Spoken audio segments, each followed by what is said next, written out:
Hello students, welcome back to 360 Education Classes. My name is Vivek Kumar Gupta and I am a research scholar in commerce subject. So let's start with the historical costing versus standard costing. Students बहुत simple सा concept है historical costing और standard costing में difference. तो पहले ये समझ लेते हैं कि स्टैंडर्ड कॉस्टिंग का मतलब क्या होता है या Y let's understand why standard costing was developed to overcome the fundamental limitations of recording cost only after the occurs. It means कि standard costing क्यों आया, क्योंकि historical costing में कुछ कमी थी इस वजह से। तो आइए वन बाय वन पढ़ते हैं क्या limitations थे historical costing में। देखिए पहले ये समझे हिस्टोरिकल कॉस्टिंग क्या होता है। अगर हम सिंपल लैंग्वेज में बोलें कि हिस्टोरिकल कॉस्टिंग ऐसे कॉस्ट को बोल सकते हैं जो चीज़ घट चुकी है, हैपन हो चुकी है, ठीक है, उसके बाद जो रिकॉर्ड हो चुकी है उस कॉस्टिंग को हम बोलते हैं हिस्टोरिकल कॉस्टिंग। मतलब प्री डिटरमाइंड कॉस्टिंग नहीं होता है, जो पास्ट का जो कॉस्टिंग होता है उसी को कहते हैं। तो क्या लिमिटेशन है हिस्टोरिकल कॉस्टिंग का? First limitation is here no predetermined benchmark for comparison. It means कि कोई इसके लिए स्टैंडर्ड कोई रूल्स रेगुलेशन या स्टैंडर्ड प्राइस नहीं मेंशन होता है, स्टैंडर्ड कॉस्ट कोई मेंशन नहीं करते पहले से, जिसके थ्रू हम कोई कंपैरिजन कर सके। नेक्स्ट लिमिटेशन है cost control becomes difficult. Obvious बात है, अगर कोई स्टैंडर्ड कॉस्टिंग नहीं रहेगा तो आप कंट्रोल कैसे करेंगे? ठीक है, किसी चीज़ से कंपैरिजन करेंगे तब तक कंट्रोल करेंगे। That's why the it is very difficult to control the cost. Next limitation is here useful only after cost have been incurred. It means जब कॉस्ट लग चुकी है किसी प्रोडक्शन में तब वो यूजफुल होगा, सिर्फ उसके पहले उसके यूज नहीं हो सकता क्योंकि वो चीज़ स्टैंडर्ड कॉस्टिंग करता ही नहीं है। नेक्स्ट लिमिटेशन है no effective for production planning and quotations. आप सोचो स्टूडेंट्स कि अगर आपको किसी सर्टेन क्वांटिटी प्रोडक्ट का आपको एक कोटेशन बनाना है या प्लानिंग करना है तो on the basis of historical costing can not predict या कैन नॉट प्लानिंग और कोटेशंस, ठीक है, ऑफ द गिवन प्रोडक्ट्स। तो ये भी एक कमी है। नेक्स्ट है acts merely as a postmortem of expenditure. जैसे कि एक जनरल वर्ड है पोस्टमार्टम। क्या होता है? कोई चीज़ जैसे इंसान की कोई डेथ हो जाती है तो उसके पोस्टमार्टम करके पता करते हैं कि ये नेचुरल डेथ है या मर्डर है, ठीक है। तो दैट्स वाई द घटना घट चुकी वाली चीज़ के बाद उसकी एनालिसिस करते हैं जो कि उतना यूजफुल नहीं होता है। तो that's why the these are the limitation of historical costing. Next आता है इसमें why standard costing was develop. तो आंसर मिल ही गया होगा कि ये सारे लिमिटेशन को जो सॉर्ट आउट करता है वो स्टैंडर्ड कॉस्टिंग करता है। That's why's the develop of standard costing. आइए इसको भी देखते हैं। Standard costing emerged as a direct response to the reactive nature of historical costing rather than the waiting until the cost are incurred. It means कि जो चीज़ जैसे घटने वाली उससे पहले ही उस चीज़ की डिटरमाइन करता है, प्रिडिक्ट करता है, ठीक है, फॉरकास्ट करता है, ना कि जो चीज़ घट चुकी हो। Standard costing as a costing sets a predetermined benchmark that enables proactive management. Students एक दो वर्ड में बता रहा हूँ, एक होता है रिएक्टिव, एक होता है प्रोएक्टिव, ठीक है, एक होता है क्या? प्रोएक्टिव। तो इन दोनों में क्या डिफरेंस होता है? रिएक्टिव का मतलब होता है जैसे कोई घटना घटती है उसके प्रति आप तुरंत रिएक्ट करते हो, आइदर वो पॉजिटिव पॉइंट ऑफ से नेगेटिव पॉइंट ऑफ से, उसको कहते हैं रिएक्टिव, ठीक है। जैसे कोई घटना का जैसे आप गवर्नमेंट ने प्लानिंग में किया कि प्लास्टिक बैन करना है, 1 तारीख से प्लास्टिक बैन हो जाएगा, तो आप जैसे बैन हुआ उसके प्रति आपने रिएक्शन दिया, आपने पॉलिसी को चेंज किया। लेकिन प्रोएक्टिव वाली इंडस्ट्री क्या होती है, वो चीज़ घटना घटने से पहले वो एडवांस में अपने आप को ढाल चुके होते हैं, मॉडिफाई कर चुके होते हैं ताकि उस चीज़ का कोई इम्पैक्ट पड़े ही ना। यहाँ पड़ा तब रिएक्ट करते हैं। दैट्स वाई ये बेसिक डिफरेंस होता है। आइए नेक्स्ट पेपर पढ़ते हैं। ये क्या लिखा है? Cost control. ये स्टैंडर्ड कॉस्टिंग के कुछ फीचर्स के पॉइंट ऑफ व्यू से समझ सकते हैं। कॉस्ट कंट्रोल करने में ये हेल्प करता है। Provides a target to measure the against in real time. Real time में जो भी हमको प्री कॉस्ट गिर रहा होता है उसके बीच में हम कंपेरिजन करके मेजर कर सकते हैं कि आइदर इन पॉजिटिव और नेगेटिव कॉस्ट, मतलब एक डेविएशन बन रहा है कि नहीं। डेविएशन पॉजिटिव नेगेटिव दोनों हो सकता है। कॉस्ट ज़्यादा भी आ सकता है और कम भी आ सकता है। कम आएगा तो ऐसा नहीं कि ये अच्छी ही बात होती है, कभी कभी क्या होता है कॉस्ट कम करने से क्वालिटी डिक्रीज हो जाती है। तो इट्स बेटर कि आप क्वालिटी को इंप्रूव करें, ना कि कॉस्ट को ही एकदम कंट्रोल करने की कोशिश करें। नेक्स्ट होता है efficiency of management. It means efficiency का मतलब तो होता है कि जब आप बिना वेस्ट किए रिसोर्सेज को आप मैनेज करते हो और कॉस्ट प्रोडक्शन को इम्प्लीमेंट करते हो तो उसको कहेंगे efficiency management. Identifies the wastage and performance gaps, ठीक है। स्टूडेंट्स आइडेंटिफाई करते हैं कहाँ वेस्ट हो रहा है उसको कम कर सॉर्ट आउट करेंगे, और जो परफॉर्मेंस में गैप्स आ रहा है, जितने एम्प्लॉय को काम करना चाहिए उतने में वो काम नहीं कर पाते, उस कमी को भी सॉर्ट आउट करते हैं। डिसीजन सपोर्ट होता है, इसके थ्रू आप क्या कर सकते हैं, प्रोडक्शन पे आप डिसीजन ले सकते हो कि हम इन फ्यूचर अगर 1000 यूनिट बनाने तो how much cost will be incurred. तो ये सारे पॉइंट्स थे। नेक्स्ट आते हैं इसमें सिंपल से मीनिंग पढ़ते हैं। Meaning of standard cost. What do you mean by standard cost? तो आप सिंपल से मीनिंग लिख सकते हैं, अ प्री डिटरमाइंड क्या करेंगे, predetermine calculation of how much cost should be under specific working condition. What do you mean by working condition, कि आपको 1000 यूनिट बनाना है इस क्वालिटी के साथ, ठीक है, इस क्वालिटी के साथ ये बन गया, उनके कितने उसके लिए एम्प्लॉयज़ इंगेज होंगे, वर्कर्स इंगेज होंगे, ये सारे वर्किंग कंडीशन हो गया, उसके अकॉर्डिंग प्री डिटरमाइन करेंगे स्टैंडर्ड कॉस्ट। यहाँ पे डेफिनेशन देखिए लिखा है, standard cost is a predetermined cost fixed in advance under specified working condition. It represents for cost और predetermination of what actual cost should be under a projected conditions. ठीक है students, मतलब simple सा कि कितना खर्च होना चाहिए एक्चुअली में, वो पहले से मेंशन कर देने को ही कहते हैं स्टैंडर्ड कॉस्टिंग। ठीक है, ये बहुत फेमस ऑथर हैं, इन्होंने डिफाइन किया अपने लैंग्वेज में as defined by Eric L Kohler. Standard cost is a forecast or predetermination of what actual cost should be under a projected condition। Same line है, थोड़ा सा वर्ड डिफरेंशिएट है। चलिए आइए नेक्स्ट पॉइंट पढ़ते हैं इसके अंदर, की characteristics of at a glance, मतलब शॉर्ट में देखते हैं कि क्या क्या कैरेक्टरिस्टिक होते हैं जब आप स्टैंडर्ड कॉस्टिंग इंप्लीमेंट करते होते हैं। जैसे में प्री डिटरमाइन एक्टिविटी होती है कि मतलब कोई चीज़ घटना घटने से पहले, मतलब जो कॉस्ट पड़ने वाली है उससे पहले आप प्रेडिक्ट कर लेंगे कि इतना इतना कॉस्ट आना चाहिए पर डिपार्टमेंट में। नेक्स्ट आ जाता है स्पेसिफाइड कंडीशन होना चाहिए, मतलब ऐसा नहीं कि स्टैंडर्ड कॉस्टिंग अगर 100 पर यूनिट है तो वो किस कंडीशन में बनेगा ये भी मैटर करता है। ठीक है, based on defined and operational parameters. Benchmark serves as a standard against which actual cost are compared. आप एक बेंचमार्क क्रिएट कर देते हैं ना स्टैंडर्ड कॉस्टिंग से, जिसके थ्रू आप कंपेरिजन कर लेते हैं एक्चुअल कॉस्ट बढ़ रहा है कि घट रहा है।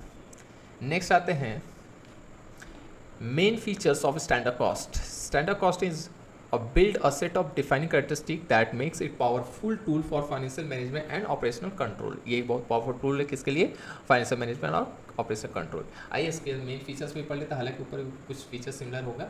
इसमें पहला लिखा प्री डिटरमाइंड कॉस्ट, जैसा कि ऊपर पढ़ चुके हैं students. Calculate a fix before production begins enabling proactive planning, इसलिए यहाँ पे क्या लिखा, proactive not a reactive. Next लिखा है इसके अंदर टेक्निकल एस्टिमेट्स। ऑब्वियस बात है, टेक्निकली आप एस्टिमेट करते हैं कि how much the cost will be incurred based on the engineering operational estimates reflecting realistic condition. अब आप सोचोगे ना कि कैसे सर कॉस्ट प्री डिटरमाइन किया जाता है, तो उस प्रोडक्शन से रिलेटेड जो इंजीनियर है, जो ऑपरेशन मैनेजर्स हैं, उनसे कंसर्न करने के बाद डिसाइड किया जाता है how much the cost should be incurred. Okay students, next लिखा है future price trends. It means कि जिसके थ्रू आप फ्यूचर के प्राइस को भी एस्टिमेट कर सकते हो कि फ्यूचर में प्राइस बढ़ेगा कि घटेगा। Considered anticipated changes in material labour and overheads. यहाँ स्टूडेंट यहाँ पे ओवरहेड्स जब भी हम बात करेंगे तो ये याद रखिएगा इनडायरेक्ट कॉस्ट की बात कर रहे हैं। ठीक है, ये एक तो से सिनोनिम्स होता है ओवरहेड्स का।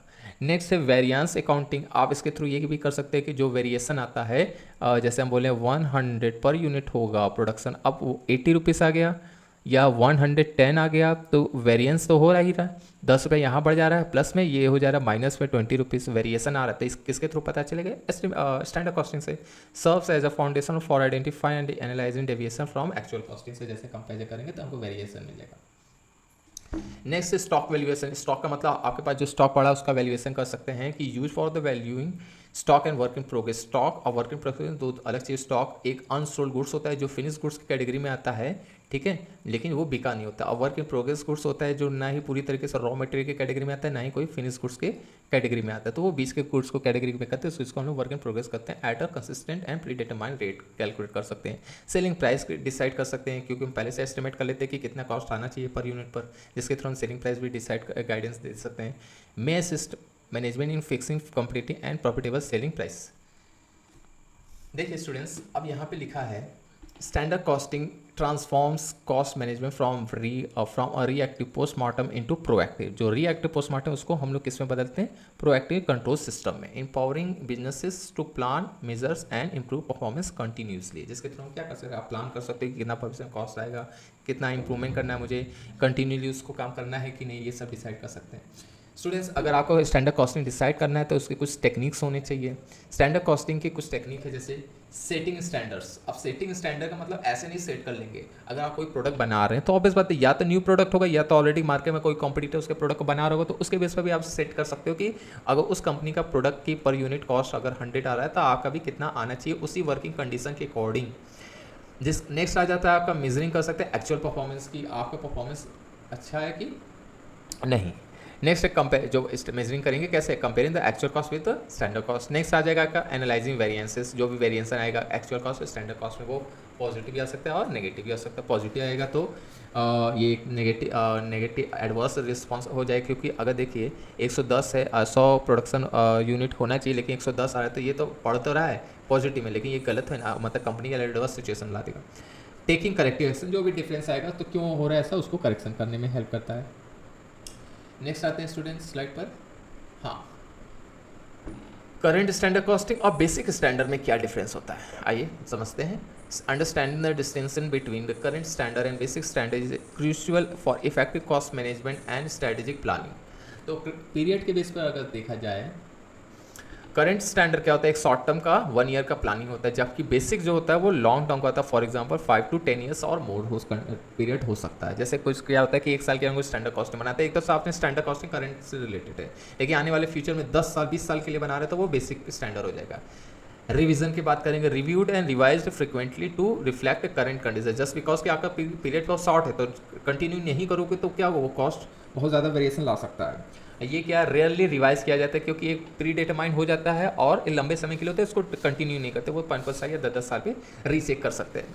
नेक्स्ट लिखा market changes in corporates expected future changes in price और कंडीशन। इट मीन्स कि जो करंट स्टैंडर्ड कॉस्टिंग है इसमें आप इन कॉर्पोरेट्स मतलब आप एक तरह से चेंजेस कर सकते हैं फ्यूचर के बेस पे, जबकि यहाँ क्या ignorance temporary fluctuation represents at ideal और बेस लेवल। मतलब छोटी मोटी जो चेंजेस होता है तो वो लॉन्ग टर्म में हम उसको इग्नोर कर देते थे, लेकिन करेंट स्टैंडर्ड कॉस्टिंग में क्या है, जैसे जैसे फ्लैक्चुएट करेगा उसके अकॉर्डिंग स्टैंडर्ड कॉस्टिंग को चेंज करते जाएंगे। नेक्स्ट है कॉस्ट कंट्रोल की बात करेंगे तो excellent as it improves and realistic and achievable target होता है, क्योंकि करंट सिचुएशन के अकॉर्डिंग चला हुआ तो हम उसको रियलिस्टिक के पॉइंट से उसको कंपैरिजन करके उसको अचीव कर सकते हैं। जबकि less effective doesn't reflect the current condition की, क्योंकि इसमें थोड़ा थोड़ा वेरिएशन पे हम चेंज तो करते नहीं है, ना ही मॉडिफाई करेंगे तो ऑब्वियस बात है तो वो इस चीज़ को इग्नोर कर देते हैं। पर्पस क्या होता है करंट स्टैंडर्ड का, बेसिक का, तो aids in a day to day cost control variance analysis and performance evaluation में हेल्प करता है कि जैसे डे टू डे में अगर कोई वेरिएशन आ रहा है या परफॉर्मेंस में कोई गैप्स आ रहा है तो उसको तुरंत उसको रेक्टिफाई करेंगे। लॉन्ग बेसिक कंडीशन को कब यूज़ करते हैं या इसका क्या उद्देश्य होता है, use for long term planning trend analysis and assessing the efficiency change over a time. मतलब एक लंबे पीरियड में जो भी हम प्लानिंग करते हैं उसके अकॉर्डिंग जब हम काम करते हैं तो इसका उद्देश्य होता है बेसिक स्टैंडर्ड का। नेक्स्ट देखते हैं स्टूडेंट्स क्या लिखा है, की फार्मूलाज एंड डेफिनेशन। देखिए बहुत सारे फार्मूला तो हैं, आइए देखते हैं क्या क्या फार्मूला है। नेक्स्ट वीडियो में इसका हम लोग पढ़ेंगे न्यूमेरिकल, तो अभी फिलहाल थ्योरी के पॉइंट से पढ़ते हैं। स्टैंडर्ड कॉस्ट का क्या फार्मूला है, standard cost is equal to predetermined, एक तरह से स्टैंडर्ड कॉस्ट को ही हम लोग प्री डिटरमाइंड कॉस्ट करते थे, ये इक्वेशन बने मतलब ये इसकी वैल्यू इसके बराबर ही होगा। जबकि स्टैंडर्ड कॉस्टिंग क्या होता है, स्टैंडर्ड कॉस्टिंग और set is equal to setting standard plus comparing actual cost plus finding variance plus और करेक्टिव एक्शन। ये एक तरह से स्टेप्स की बात कर रहा है। नेक्स्ट करते हैं वेरिएंस। वेरिएंस कैसे निकलते हैं, standard cost minus actual cost. जबकि बेस्ट मेथड फॉर कंट्रोल होता है best standard cost for control the expected and attainable standard, क्योंकि इसमें प्रिडिक्ट कर रहे होते हैं तो हम एक्सपेक्टेड और अटेनेबल कॉस्ट की बात करते हैं। ठीक है, आइडियल स्टैंडर्ड कॉस्ट और बेसिक। देखो आइडियल की बात करें, आइडियल हो गया परफेक्ट पुट बहुत अनअटेनेबल के बराबर होता है। बेसिक स्टैंडर्ड की बात करें, बेसिक स्टैंडर्ड ये क्या होता है, ऊपर हम लोग पढ़ चुके हैं, बेसिक को हम लोग लॉन्ग टर्म करते हैं। नेक्स्ट आते हैं आपका करंट स्टैंडर्ड क्या होता है, जैसा कि ऊपर पढ़े करंट स्टैंडर्ड को हम लोग प्रेजेंट कंडीशन स्टैंडर्ड भी बोल सकते हैं।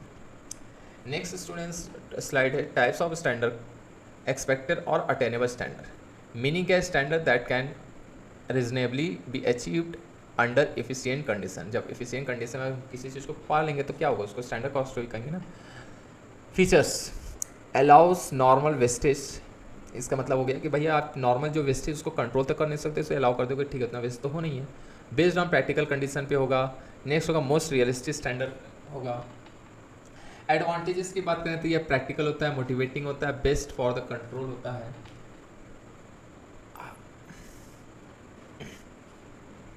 नेक्स्ट पढ़ते हैं टाइप्स ऑफ स्टैंडर्ड कॉस्ट और ideal standard. Meaning standard based on perfect efficiency, इसमें कुछ एजम्पशंस दिए हैं, एडवांटेज दिए हैं। ठीक है, एजम्पशंस क्या है कि no wastage, no idle time, perfect condition, advantage क्या है, प्रोवाइड्स अल्टीमेट टारगेट कोई अचीव करना होता है। डिसएडवांटेज क्या है, कॉजेज ऑफ फ्रस्ट्रेशन हो सकता है ना, फ्रस्ट्रेशन कि आप किसी चीज़ को पाना एनी हाउ उस स्टैंडर्ड के अकॉर्डिंग तो नहीं मिला हुआ था, फ्रस्ट्रेट हो सकते हो। रिड्यूसेस लार्ज अनफेवरेबल वेरिएंसेस को कम करने की कोशिश करोगे, लेकिन पॉसिबल तो नहीं हो जाएगा। नॉट प्रैक्टिकल, प्रैक्टिकली जैसा कि मैंने बोला प्रैक्टिकली हो तो ना पाएगा। थ्योरेटिकल कैरेक्टर्स, ये थ्योरेटिकली तो बहुत सही है, डिफिकल्ट टू अचीव करना जब ग्राउंड लेवल पर जाओगे तो। नेक्स्ट है आपका types of standards. Basic standards meaning क्या करता है, standard fixed for long without revision. जैसे पढ़े हम लोग बेसिक और लॉन्ग टर्म करते हैं, ये long term standard use for trend के पॉइंट से, तो मतलब आने वाले 10 साल के लिए ट्रेंड देखेंगे कि लगातार बढ़ रहा है, मेरे कॉस्ट की घट रहा है कॉस्ट मेरा। Advantage useful for the comparing performance over time का मतलब है 10 साल 20 साल में हम कंपैरिजन कर सकते हैं कि मेरा कॉस्ट बढ़ रहा है कि घट रहा है। डिसएडवांटेज क्या, not useful for day to day cost control. Office बताए हम 10 साल का देख रहे हैं तो डेली कैसे हम देखेंगे। नेक्स्ट है आप टाइप्स में जो करंट स्टैंडर्ड कॉस्ट का, जैसा कि हम लोग बेसिक पढ़ चुके हैं लॉन्ग। करंट का क्या है, it is based on the current operating condition reflecting the present state of the affairs in organisation. इसके क्या फीचर्स है, शॉर्ट टर्म का होता है, फ्रिक्वेंटली रिवाइज करते हैं, रिफ्लेक्ट्स प्रेजेंट कंडीशन के पॉइंट से। एडवांटेज रियलिस्टिक होता है, यूजफुल फॉर कंट्रोल होता है। डिसएडवांटेज क्या, रिक्वायर्स फ्रिक्वेंट रिवीजन हो सकता है, तो जिसकी वजह से आप बार बार डिस्टर्ब होंगे। कौन डिस्टर्ब होगा, जो वहाँ के वर्कर्स होंगे, क्योंकि बार बार स्टैंडर्ड कॉस्टिंग के हिसाब से करंट के हिसाब से चेंज कर रहे हैं, that may be the workers may be trouble. ठीक है, standard costing versus marginal costing में क्या है, ये क्वेश्चन आता है स्टूडेंट्स थ्योरेटिकल पॉइंट से। आइए समझते हैं। These two costing method offer distinct approaches to cost accounting, each serving different marginal objectives. First feature दिया है कॉस्ट कंसिडर के पॉइंट से, स्टैंडर्ड कॉस्टिंग में और मार्जिनल कॉस्टिंग में। All cost fixed and variable are included in production cost absorption costing principles के point से। इसका मतलब इसमें दोनों कॉस्ट को कंसिडर करते हैं, फिक्स्ड और वेरिएबल्स के। जबकि मार्जिनल की बात करेंगे तो only variable cost are incurred या included in product cost. Fix cost as a treated as period cost. ठीक है स्टूडेंट्स, मार्जिनल में हम लोग सिर्फ वेरिएबल कॉस्ट को कंसिडर करेंगे, फिक्स्ड और स्टैंडर्ड में हम फिक्स्ड और वेरिएबल दोनों को कंसिडर करेंगे। पर्पस क्या होता है स्टैंडर्ड कॉस्टिंग को यूज करने का और मार्जिन कॉस्टिंग को यूज करने का, cost control, performance evaluation, inventory valuation, long term principal decisions में हेल्प करता है। मेरा कॉस्ट कंट्रोल में हेल्प करता है, परफॉर्मेंस इवैल्यूएशन। परफॉर्मेंस देखो स्टूडेंट, जब भी हम परफॉर्मेंस की बात करेंगे तो वहाँ के वर्कर्स और एम्प्लॉयज़ की बात कर रहा हूँ मैं, नॉट प्रोडक्ट की। प्रोडक्ट का कोई परफॉर्मेंस नहीं होता, एम्प्लॉयज़ का परफॉर्मेंस को यहाँ देखेंगे। इन्वेंट्री का वैल्यूएशन करेंगे कि फ्यूचर मुझे इन्वेंट्री कितना रखना है नहीं रखना, लॉन्ग टर्म का प्राइसिंग के डिसीजन ले सकते हैं। मार्जिन कॉस्ट की बात करेंगे तो वो ऑब्वियस बात है, वो शॉर्ट टर्म डिसीजन मेकिंग में हेल्प करेगा, profit planning, break even analysis and contribution based pricing strategy में हेल्प करता है। वेरिएशंस के बेस पे देखते हैं कि इसमें वेरिएशंस में क्या है और इसमें क्या है। Calculates and analyses various variance, for example material, labor, variable overheads, fixed overheads and identify the insufficiency। इसका मतलब वेरिएशन कैलकुलेट करने में ये हेल्प तो करता है, लेकिन एनालिसिस वेरियस वेरिएंस जैसे marginal, labour, variable, overhead, fixed overhead, क्योंकि फिक्स कॉस्ट का भी कंसिडर करते हैं, फिक्स्ड ओवरहेड्स को आइडेंटिफाई करता है कि इनएफिशिएंसी है कि नहीं। जबकि इसमें किस पे फोकस करेंगे, focuses on contribution margin variances and profit variances में, with less emphasises on fixed overheads. Variance as a fix cost are not absorption by product. इसका मतलब कुल मिला के फिक्स कॉस्ट को नॉट कंसिडर करके सिर्फ वेरिएंस कॉस्ट को कंसिडर करेंगे। नेक्स्ट स्टूडेंट्स है यहाँ पे स्टैंडर्ड मार्जिन कॉस्टिंग का मीनिंग लिखा है, आइए समझ लेते हैं। सिंपल सा लाइन लिखा है, standard costing is an integrated system होता है, ठीक है, किस चीज़ का, where marginal costing principles are applied within a standard costing में इंक्लूड करते हैं फ्रेमवर्क में। It combines the advantages of both. कैसा advantages, setting up predetermined cost standard for variable cost and analysing variances to control them.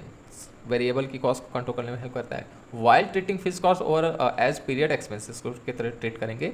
Period मतलब एक समय के अनुसार में खर्च होने तय है फॉर डिसीजन मेकिंग पर्पज में। This approach allows for detail control over variable production cost through the variance analysis alongside the benefits of the contribution based on reporting for marginal decision में, managerial decision में। ठीक है students, अब ये क्या है, preliminaries for establishment of standard cost। To successfully implement a standard costing system, several foundation steps are required to define the scope and parameters of measurement and control. क्या क्या है इसमें, फर्स्ट है इसमें establish cost centre. Cost centre की मैं बात करूँ तो हर एक डिपार्टमेंट को क्या दे दिया जाता है, रिस्पॉन्सिबिलिटी दे दिया जाता है उसकी, आपको इतना कॉस्ट निकाल, इतना ही कॉस्ट इंकर्ट करना है। डिपार्टमेंट ए, डिपार्टमेंट बी, सी, इनको बोल दिया गया 100, इनको बोल दिया 120, इसको बोल दिया 150। तो ये कॉस्ट सेंटर मैंने डिफाइन कर दिया। तो लोकेशन, पर्सन, डिपार्टमेंट और equipment for which cost are collected and control purpose, fixing responsibility for variances को चेक करेंगे। Determine types of standard. Standard costing की अगर मैं बात यहाँ फिर से मीनिंग लिख दिया, यहाँ पे मैं डायरेक्ट इसको पढ़ लेता हूँ। ऑब्जेक्टिव्स क्या क्या है standard costing? Inter firm comparison. आप इंटर डिपार्टमेंट मतलब एक फैक्ट्री के अंदर कई डिपार्टमेंट होंगे ना, तो उसके बीच में कंपैरिजन करने में हेल्प कर सकता है। एफिशिएंसी इंप्रूवमेंट में कर सकते हैं कि जहाँ पे एफिशिएंसी नहीं है तो वहाँ पे इंप्रूवमेंट की बात करेंगे। बेटर कॉस्ट मैनेजमेंट में हेल्प करता है। इंडस्ट्री बेंचमार्क डिसाइड कर सकता है स्टैंडर्ड कॉस्टिंग से। अब स्टूडेंट बहुत बार इंटरव्यू में पूछता है कि स्टैंडर्ड कॉस्टिंग और बजटरी कंट्रोल में क्या डिफरेंस है। तो स्टूडेंट्स यहाँ पे आप फोकस करो कि फीचर्स के पॉइंट ऑफ व्यू से। पहला है meaning, pre determined cost calculate under specific working condition representative what a cost should be incurred. जबकि बजटरी में हम क्या बोलेंगे कि अब system of controlling cost and revenues bye setting budgets and continuously comparison actual performance against the budget. Students standard costing में हम लोग सिर्फ उसी कॉस्ट को कंसीडर करते हैं और उसके प्री डिटरमाइंड स्टैंडर्ड कॉस्ट से हम कंपैरिजन करते हैं एक्चुअल कॉस्ट से, ठीक है। जबकि बजटरी में कॉस्ट के साथ साथ हम रेवेन्यू या सेल्स को भी कंसीडर करते हैं कि कितना हमारा इनकम होगा और उससे कंपैरिजन करके कंट्रोल करते हैं बजट को। बेसिस क्या होता है? Based on technical estimates, engineering studies past performance data and anticipated future trends for material, labor and overheads। कैसे हम S pre determine standard cost decide करेंगे? तो ये सारे बेस होता है कि इंजीनियर की स्टडी करेंगे, पास्ट परफॉर्मेंस को स्टडी करें, एंटीसिपेटेड फ्यूचर के ट्रेंड क्या है कि लेबर, मटेरियल, लेबर और ओवरहेड्स कितना होगा फ्यूचर में। जबकि बजट कंट्रोल की बात करें, formulated on historical data for cost for future activity and the management policy regarding the sales, production and expenses। यहाँ पे तो हम कंसिडर तो कर रहे हैं कॉस्ट हिस्टोरिकल डेटा को, लेकिन साथ ही साथ हम फ्यूचर के सेल्स को भी पॉलिसी देखेंगे, फ्यूचर में हम कितना सेल कर पाएंगे उस गिवन कॉस्ट के लिए। स्कोप की बात करेंगे तो primarily focus on the manufacturing cost, direct material, direct labour and manufacturing overheads at a unit level पर। जबकि इसमें हम कवर करते हैं all functional area of the business including sales, production, administration, research and development and capital expenditure. सारी चीज़ें मतलब एक तरह से ये वाइडर टर्म है और ये एक नैरो टर्म है। फोकस की बात करेंगे, aims at controlling cost and measuring efficiency on a per unit basis, identify the deviation from the standard costing. जैसे हमको डेविएशन मिलेगा, ठीक है, वहाँ पे हम उसको सुधारने की कोशिश करेंगे, ठीक है। जबकि यहाँ पे क्या होता है, concentrates on overall financial planning, resource allocation and the control for specific period of physical year. एक साल का होता है यूजुअली, तो एक साल के अंदर जो भी हमने बजट बनाया उसको कंट्रोल करने की कोशिश करेंगे। अगर मेरा सेल्स कम हो रहा है तो उसको बढ़ाने की कोशिश करेंगे, ठीक है। कॉस्ट बढ़ रहा है तो कॉस्ट को कंट्रोल करें, जबकि यहाँ पे सिर्फ उसी कॉस्ट पे फोकस करते हैं। नेक्स्ट आ जाता है कवरेज की बात करेंगे, unit level cost management and performance evaluation. इसके थ्रू हम पर यूनिट की कॉस्ट का मैनेजमेंट कर सकते हैं कि पर यूनिट मेरा कॉस्ट कितना गिरेगा ना। जबकि ये organisation wide financial and operational management की बात करती है, पैसा कहाँ कहाँ से आएगा, पैसा कहाँ कहाँ खर्च होगा, उससे कितनी अर्निंग होगी, वो सब कंसिडर करते हैं। दैट्स व्हाई ये पर यूनिट को कैलकुलेट करने के लिए हम कवर करते हैं ये ओवरऑल ऑर्गेनाइजेशन। वेरिएंसेस कहाँ यूज होता है, analysis specific variances such as the material price variance, material usage variance, labour rate variance, labour efficiency variance and overhead variance. Student ये सारे फॉर्मूले की तरह यूज करते हैं, तो इन फ्यूचर में भी हम नेक्स्ट क्लास में पढ़ेंगे तो इसके फॉर्मूले को यूज करेंगे। तो ये सारे वेरिएंस को एनालिसिस करने में स्टैंडर्ड कॉस्टिंग हेल्प करता है। Examines variance in sales revenue expenditure fix and variable and overhead profit against the budget. यहाँ पे ज़्यादा चीज़ों को कंसिडर करते हैं। पर्पज की बात करेंगे तो ये to establish a cost benchmark, measure operation efficiency and inventory, facilitate price fixation में हेल्प करता है कि एक बेंचमार्क बना लेते हैं, उसके थ्रू हम प्रोडक्ट की कॉस्ट निकालने की कोशिश करेंगे। जबकि इसमें क्या होता है, to plan, coordinate, communicate, motivate and control over all business activities and resources utilisation. यहाँ पे क्या क्या फोकस करें भाई, हम कोऑर्डिनेट करेंगे, प्लानिंग करेंगे, कम्युनिकेट करेंगे, मोटिवेट करेंगे, कंट्रोल ओवर द बिजनेस की बात करेंगे। सिर्फ और सिर्फ कॉस्ट की बात करता है। नेचर की बात करेंगे तो फॉर स्पेसिफिक टेक्निक होता है of cost accounting use to analyse and control production cost. इस तरीके से टेक्निक को यूज करेंगे आपका प्रोडक्शन कॉस्ट कंट्रोल हो सके। ये क्या है, comprehensive management system that integrates planning, control and performing evaluation across the entire organisation की मैं बात कर रहा हूँ, जाके यहाँ पे स्पेसिफिक के लिए बात कर रहा है। सिमिलरिटी की बात करेंगे तो एक सिमिलरिटी है, बहुत फॉरवर्ड लुकिंग तो है फ्यूचर के लिए, ऑब्वियस बात है। Use for to control performance measurement में भी दोनों में ही है। They involve setting predetermined targets होता है, दोनों में ही कंपेयरिंग करते हैं विद एक्चुअल रिजल्ट्स के, इसमें भी करते हैं इसमें भी करते हैं एक्चुअल रिजल्ट से। बस ये होता है नैरो टर्म होता है, ये वाइडर टर्म होता है। Next analysing deviation to take the corrective action, जो भी होना दोनों में करेक्टिव एक्शन भी लेते हैं। नेक्स्ट है रिलेशनशिप के बाद के standard cost can serve as a valuable input for performance various operation budget. मतलब एक तरह से स्टैंडर्ड कॉस्टिंग के थ्रू हम बजटरी कंट्रोल में हेल्प करते हैं, ठीक है। The budgetary control provide the all overall financial framework which within the which standard costing operates making them complementary system for effective management control. Okay students, next आते हैं। Next video में हम लोग पढ़ेंगे, वीडियो लंबा ना हो जाए स्टूडेंट्स, तो आई होप सो कि अगर ये आपको पीडीएफ चाहिए तो ये पीडीएफ आप मेरे टेलीग्राम से ले सकते हैं, ठीक है स्टूडेंट्स। अगर वीडियो अच्छा लगा हो तो ये प्लीज़ लाइक सब्सक्राइब करिएगा।